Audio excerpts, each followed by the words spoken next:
제가 요청받았던 거는 수산 양식 분야의 AI를 접목해서 잘하는 기업을 좀 소개해주고 거기에 대해서 할 수 있는 이야기를 좀 해달라는 얘기를 들었는데 제가 오랜만에 이 자료를 좀 준비를 하면서 좀 해외의 수산 양식 기업들을 좀 전체를 좀 찾아보는 오히려 계기가 되었습니다. 그래서 보면서 야, 우리는 어떡하지? 뭐 이제 이런 사실 고민에 더 빠지게 되었고요.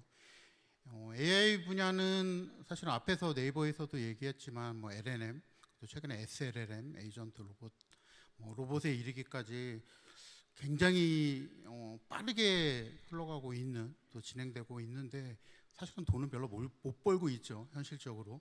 그래서 한편으로는 그나마 좀 다행인가? 뭐 이런 생각도 들긴 합니다. 근데 수산 분야는 뒤에도 얘기 드리겠지만 국내 기업을 사실은 좀 찾아보려고 굉장히 했는데 현실은 별로 없네. 뭐 이런 어떡하지 진짜 좀 더 고민에 좀 빠진 것 같습니다. 왜 AI를 굳이 수산 양식에서 뭐 이런 얘기를 좀 해야 될 것 같고요. 해외에 엑스포트를 얘기를 드리긴 할 건데 좀 다른 기업도 좀 살짝 얘기를 하고 그러면 앞으로 우리는 뭘 해야 될지 얘기를 하도록 하겠습니다. 올해 굉장히 더웠죠.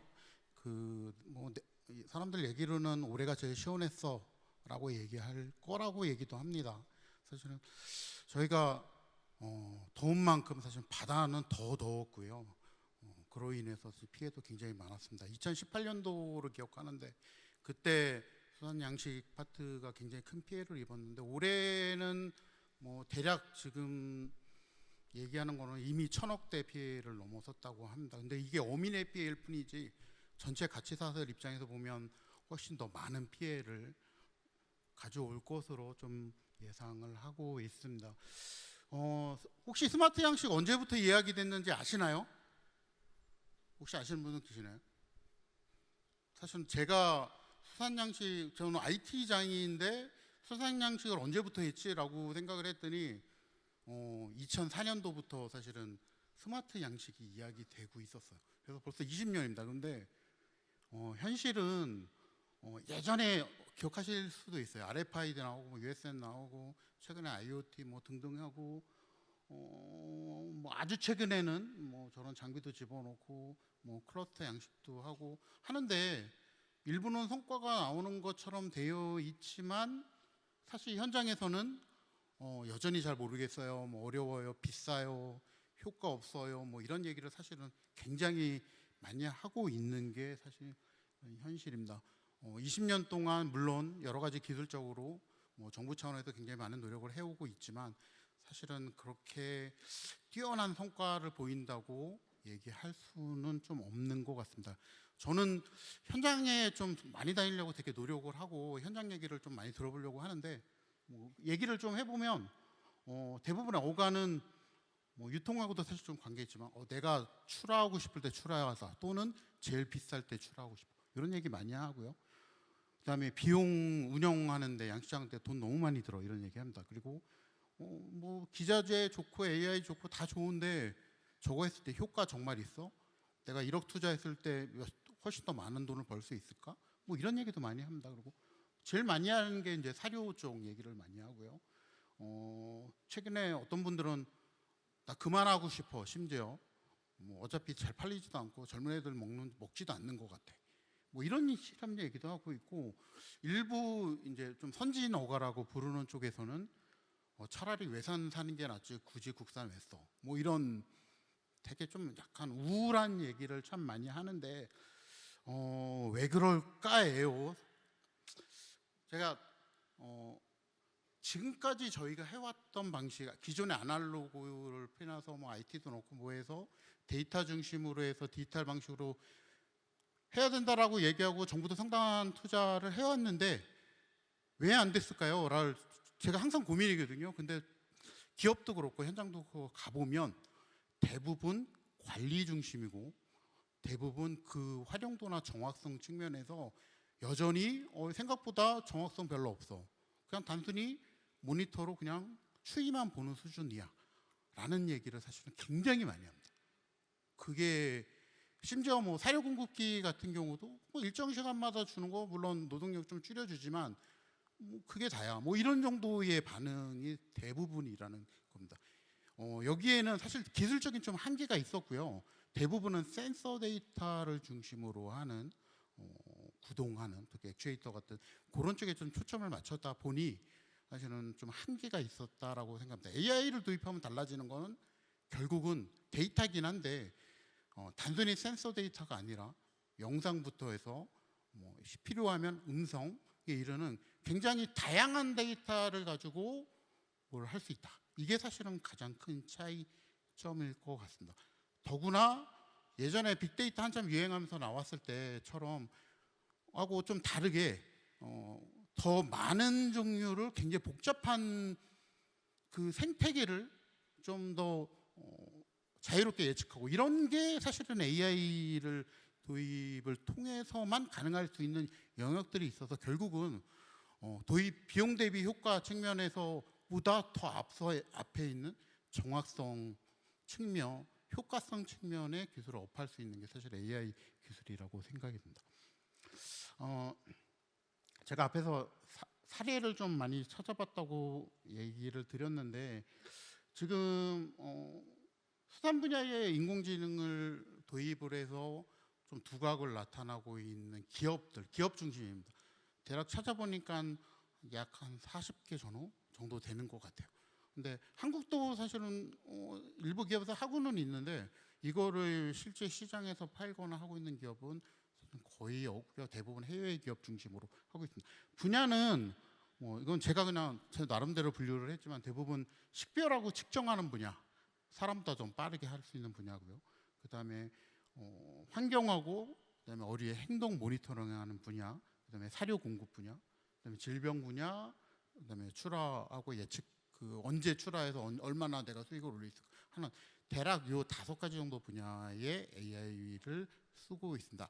앞에서 네이버에서 얘기했다면 LLM이나 사실 그 정도 수준까지도 가지도 못했고요. AI에서 얘기하는 사실은 굉장히 작은 분야에 인식하는 분야를 중심으로 해서 대부분이 현재 쓰이고 있습니다. 근데 이게 기술적으로는 엄청 진화되지 않았지만 제일 중요한 건 뭐냐면 AI에 앞서서 현장에서 꼭 필요한 거 중심으로만 AI를 적용하고 있다라는 겁니다.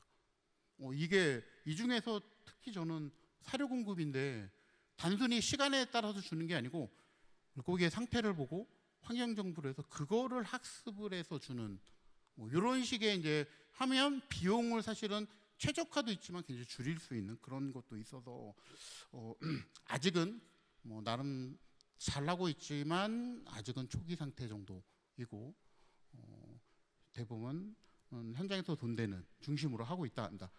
오늘 엑스퍼트 C를 좀 얘기를 드리려고 하는데 엑스퍼트 C가 생각보다 자료가 별로 없더라고요. 유튜브도 없고 회사도 별로 없고 심지어 제가 특허서부터 이것저것 했는데 제 나름대로 추측한 걸로 하면 이 대표가 2011년에 캐나다에서 만들었는데 대표의 전공이 해양생물학하고 지구공학이에요. 그래서 이 사람이 양식하고 뭘 왜 양식에 이런 분야를 했지라고 되게 고민해서 페이퍼도 찾아보고 한참 찾아봤는데 핵심은 뭐였냐면 어류의 더 근원이 되는 굉장히 작은 플랑크톤의 개수를 어떻게 치고 어떤 면적에 얼마나 들어있지 이거를 사실은 측정하는 기술로부터 시작을 했어요. 물론 그 이후에 인공지능도 했지만 이야기는 뭐냐면 인공지능보다 정말 필요한 거가 뭔지를 굉장히 잘 알고 있던 사람이 회사를 창립했다라는 게 첫 번째입니다. 그 다음에 새우를 중심으로 해서 B2B 관련된 사업이 이 회사의 핵심 비즈니스 모델인데 B2B를 하면서 단순히 그냥 장비 또 사료를 줄이기 위해서 어떤 걸 하기보다는 사실은 그 비즈니스 영역에 유통이 들어있었다라는 게 굉장히 눈에 띄더라고요. 캐나다도 양식을 한다. 근데 사실 저희하고 환경이 좀 다르죠. 일부 새우와 게하고 이런 거를 중심으로 하지만 왜 새우지? 라는 거에 나는 처음에 했어요. 근데 처음부터 타겟은 사실은 캐나다의 일부 새우가 아니라 전 세계에서 가장 큰 시장을 가지고 있는 새우 양식장이 타겟이었다.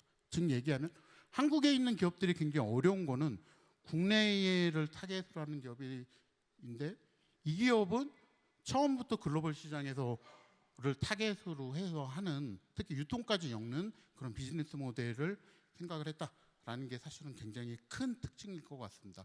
기술적으로는 엑스퍼트 C는 특허가 하나밖에 없어요. 그래서 저 특허를 가지고 투자도 상당히 제법 받았는데 뭐 했는데 결국은 이것도 원래는 인공지능 관련된 특허는 아니고요.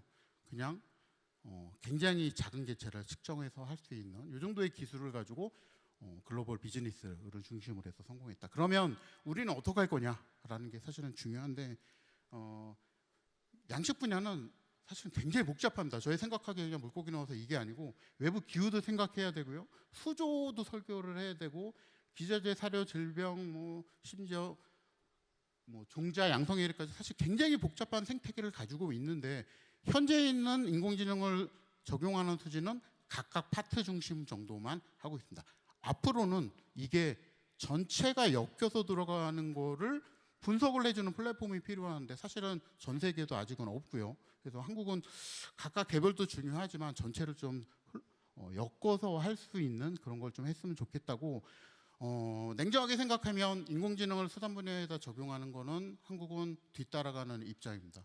그렇다면 저희가 국내적으로 빨리 기업들한테 특히 혜택을 주고 이끌어가기 위해서는 결국은 어떤 공통적인 데이터 플랫폼, 공통적인 개발 플랫폼을 지원해서 할 수 있는 방향이 제일 중요하다고. 복잡하죠. 아주 일부분만 제가 넣었는데도 사실은 굉장히 그렇습니다. 이거 해결하는 거 사람이 절대 종합적으로 분석하는 거는 현실적으로 매우 어렵습니다. 결국은 인공지능의 힘을 좀 돌려야 되지 않을까 싶습니다. 마지막으로 저는 밑에 그림을 좀 봐주시면 왼쪽은 사람이 아이한테 생각하는 그림입니다. 아이한테 인형 돌려주면 좋겠지. 오른쪽은 아이가 느끼는 시각에서입니다. 수산 양식도 사실은 똑같습니다. 지금까지는 사실은 왼쪽 그림처럼 좀 했는데 AI를 적용하더라도 오른쪽에 있는 것처럼 되면 안 되겠다라는 게 이제 좀 큰 방향 설정이지 않을까 싶습니다. 네, 여기까지 했습니다. 감사합니다.